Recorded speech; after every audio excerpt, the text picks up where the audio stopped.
Hello and welcome to the Off the Post podcast. I'm your host, Kayin McDonald, and it's 2025. We are through 3 weeks now, which means episode 3 is here. Let's talk about what we've got in today's episode. We've got a lot of great things. Obviously, we'll talk about the matches that were played this past weekend, but we also have ourselves a look at the standings, an interview, and our newest thing, our Golden Boot race. Currently, we've got a lot of people jostling for the top spot in each respective division to secure that Golden Boot. So make sure to stay tuned to see where people are situated, who needs to climb the ladder a bit more, and who's got sole control of that number 1 spot right now. Alongside that, it'll be Kayin McDonald joining the show this week to talk about his victory over Delaware Rising and his non-profit organization he helped found. So stay tuned for all that here on the Off the Post podcast. We interrupt this episode of the NOSL Off the Post podcast to remind you that the official 2025 sponsor of the NOSL is Ashland Corp. A big thank you to Ashland Corp in all that you do. The NOSL and Ashland Corp, creating impact, building community, and bringing the game to life. We had another great week of some really nitty-gritty results, some other big-time blowouts, but let's get right into some of the results from this past week. Ashland United took down Delaware Rising 2-1 in the men's first division. Some other scorelines in the men's first division saw Mahoning Trumbull lose 2-4 to Greater Columbus FC. That 4-2 score really gave Greater Columbus a chance to climb the Division 1 standings. Taking a look at some other results, Mansfield Liederkranz took down Susserfuss Belverin 5-1. And Ohio City SC, another big blowout win this year for them, 8-1 over Stark County United. Taking a look at our last men's first division game, it's played tonight. Twinsburg United taking on Worcester. And then we move on to the men's second division. A 3-3 1-point draw for Akron United and Forest City. Then on to AFC Kent versus Raiders Football Club. That was a very, very close game and a very close finish down the stretch. 2-1 the final score there. And last but not least, in the men's second division, it was Paxos FC taking down Amish Country United 7-0. Moving on to the women's division, it was Ohio City SC with a blowout win 8-1 over Panthers FC. So both the men's and the women's teams really came out and showed from start to finish through week 3. On to our Northwest division, it was a 3-0 victory for Firelands over Valentis Athletica. And last but not least, AC Elite took down Perrysburg 3-1. That's our results for week 3. It was a great week filled with some very close bouts, some other ones that got a little bit out of hand, but nonetheless we're towards the middle way of the season and we're getting excited for weeks 4 and 5 to be just around the bend. Stay tuned here on the Off the Post podcast. It's now time to talk with Kayin McDonald about his victory with Ashland United over Delaware Rising and his non-profit organization, A Mile in a Soldier's Shoes. So make sure to stay tuned. That's coming up here shortly, right here on Off the Post. Welcome back to the Off the Post podcast. I'm your host, Kayin McDonald, and I'm now joined by Ashland United player Kayin McDonald. Kayin, thanks for joining me today. Thanks for having me. Of course, it's good to get you on the podcast, especially after Ashland United's big-time win this past week. Talk us through that victory over Delaware Rising. Yeah, it was a pretty far away game for us. Many of us it was like I think an hour and 20 minutes for a lot of us, and so we didn't have as many players as we normally do. I think we had maybe 1 or 2 subs.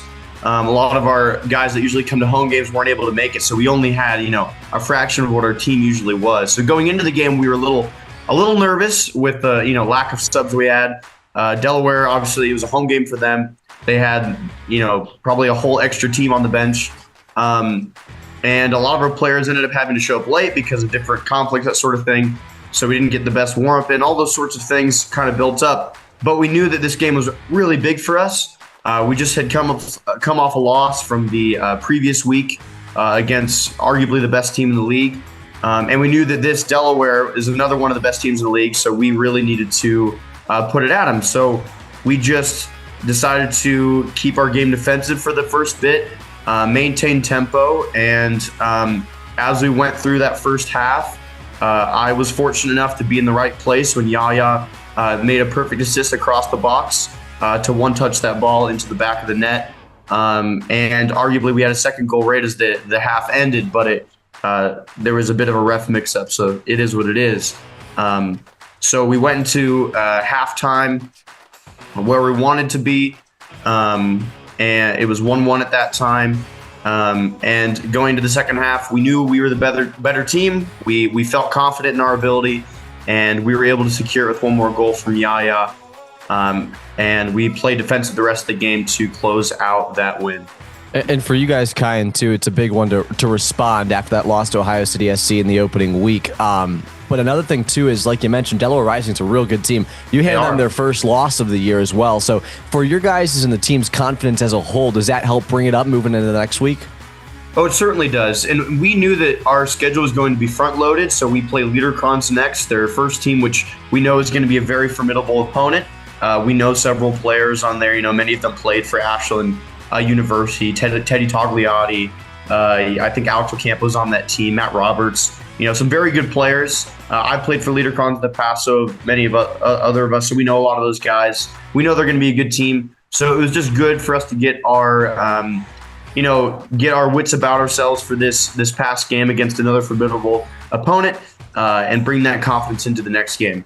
Yeah, and you guys have that game against Mansfield Liederkranz on Sunday, June 1st at 5. So, yes, you talked a little bit about that connection with some of these Ashland University student athletes who you're now playing alongside, but you're going to have to face in this league. How has that been, that relationship, to be able to see them either on your side of the field or on theirs?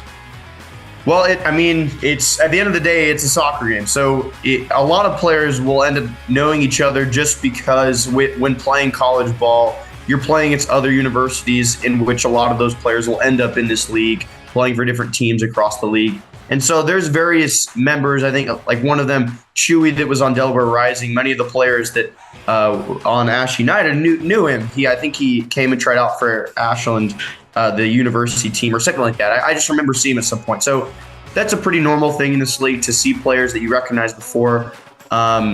So it's something pretty standard to us. It's at the end of the day, that's the opponent.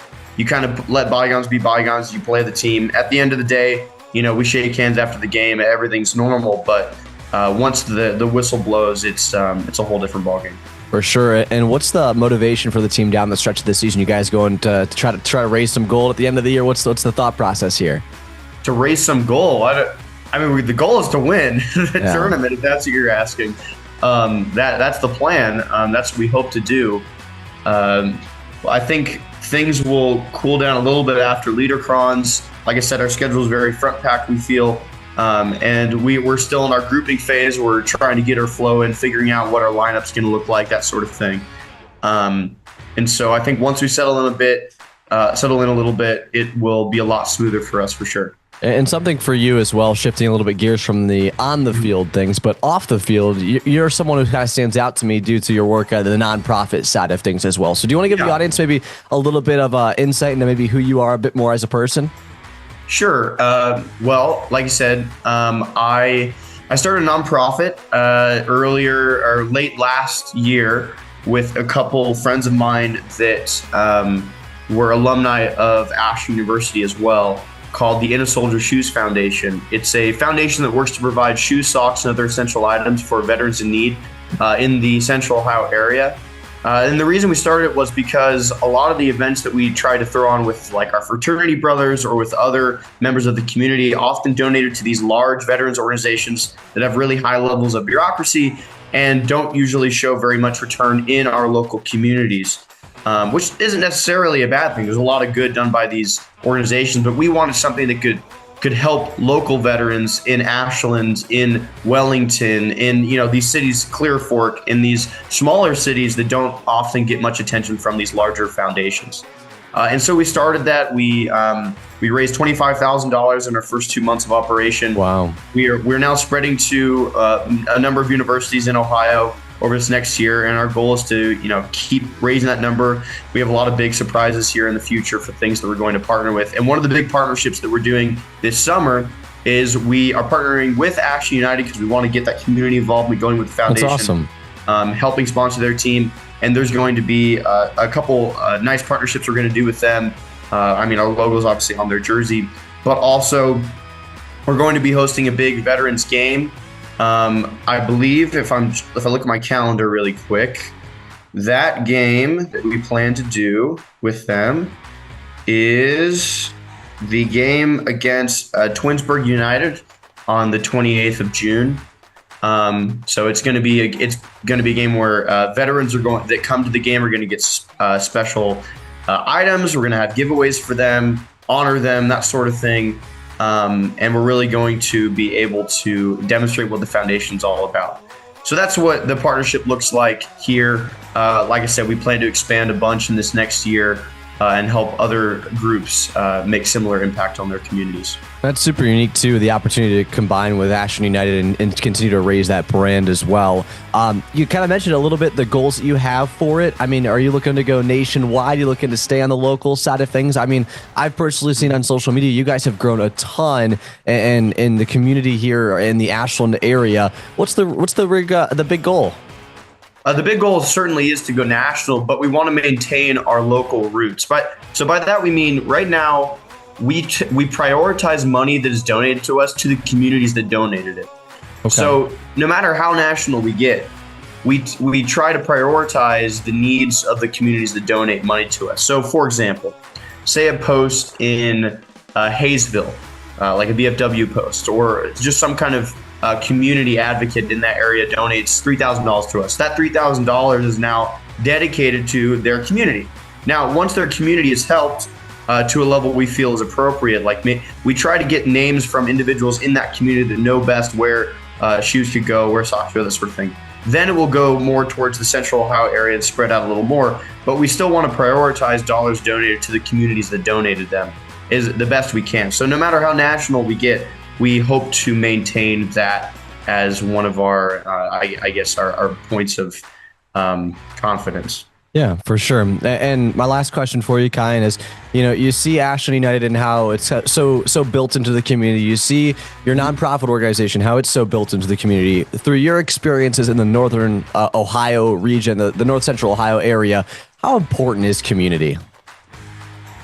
That's a great question. I think community is tremendously important, and I think you see that much more in the smaller cities. I mean, Ashland isn't necessarily a small city per se, but it's certainly smaller than some of these bigger cities, these Cleveland's, Columbus's, obviously. And I think when you get to the smaller levels, these smaller communities, that's where community is most emphasized and most important.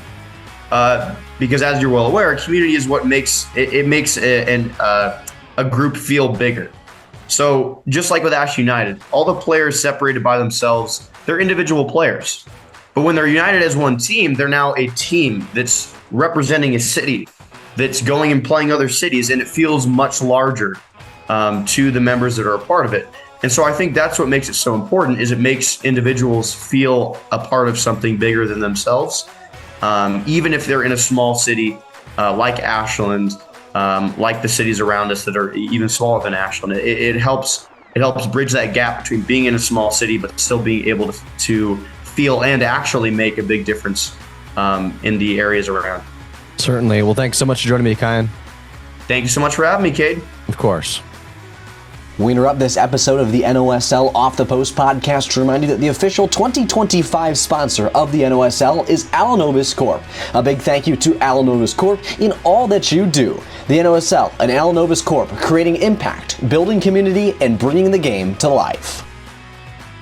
Curious about the standings? Well, don't worry, I have you covered. Here are our men's Northwest Division, women's division, men's second division, and men's first division standings as of week 3. Some results are still yet to be put into the table with midweek matchups, but let's see where we're at. In the men's Northwest Division, AC Elite sits in first place with 7 points, Firelands United behind them with 6, and Valentis Athletica in third with 4, rounding out the table, FC Perrysburg at the bottom with 0 points as of right now, but still plenty of weeks to continue to climb the ladder. Taking a look at the women's division, it's Ohio City SC who's been dominant this year. 9 points ahead the top of the table, then it's Sesserfuss Belverin, Delaware Rising, Twinsburg United, Mansfield Liederkranz, and then Panthers FC through the rest of the table. Taking a look at the men's first and second divisions, we obviously have Group A and Group B in the second division, and Akron United and Forest City FC are at the top with 3 points apiece. Taking a look at AFC Kent and Raiders FC, trying to work their way up the ladder still with 0 points on the young season. Paxos FC and Black Clover FC are tied atop Group B, with Mansfield Liederkranz and Amish Country United towards the bottom of the table. In the men's first division, we've got a lot of teams jostling for the top of the standings. Delaware Rising, Greater Columbus, Ohio City SC, and Mansfield Liederkranz. Some of the favorites hold the top 4 spots right now. Then it goes down to Worcester FC, Sesserfuss Belford, Ashland United, who upset Delaware Rising just this past week, Stark County United, and then Mahoning Trumbull United and Twinsburg United towards the bottom half. So it's been a great start to the year. We've got lots of results, plenty more standings to shift, but now let's take a look at who we've got right now in the running for the Golden Boot race. Taking a look at our Golden Boot race across multiple different divisions. In the first division, 5 goals for Mikey Burrington at the top for Ohio City FC. A bunch of others round out the table. But you take a look at the second division as well. They've got a really close race right now with 2 guys with 4 goals. That's Keelan Walton and Gabe Anderson for Paxos FC and Black Clover. Then a lot of guys with 3 goals. So the first and second division certainly have heated races right now, but Burrington, one of the best scorers through both. Taking a look at the other Golden Boot races we have, it's the Northwest Division. Reggie Johnson leading the charge with 3 goals, and then there's 3 guys behind with 2 apiece. Those teams, Firelands United and Valentis Athletica, have certainly been the star ones this year. Then it's the Women's Division. Ohio City has 3 players in the top 4 right now competing for the Golden Boot, but 5 goals from Hallie Stelbeski. She has been incredible this year. That's all that we have for this episode of the Off the Post podcast. I want to give a big thank you to all of you for staying tuned through this entire episode and tuning in every single week here in 2025. Off the Post has been great for the NOSL, and it's been awesome to tell you guys some of these rich stories that are rooted deep in our communities. If you have any recommendations on who I should interview next, make sure to reach out to the NOSL soccer social media pages, and we can certainly get that down the line. But again, thank you so much, and we'll catch you guys in week 4.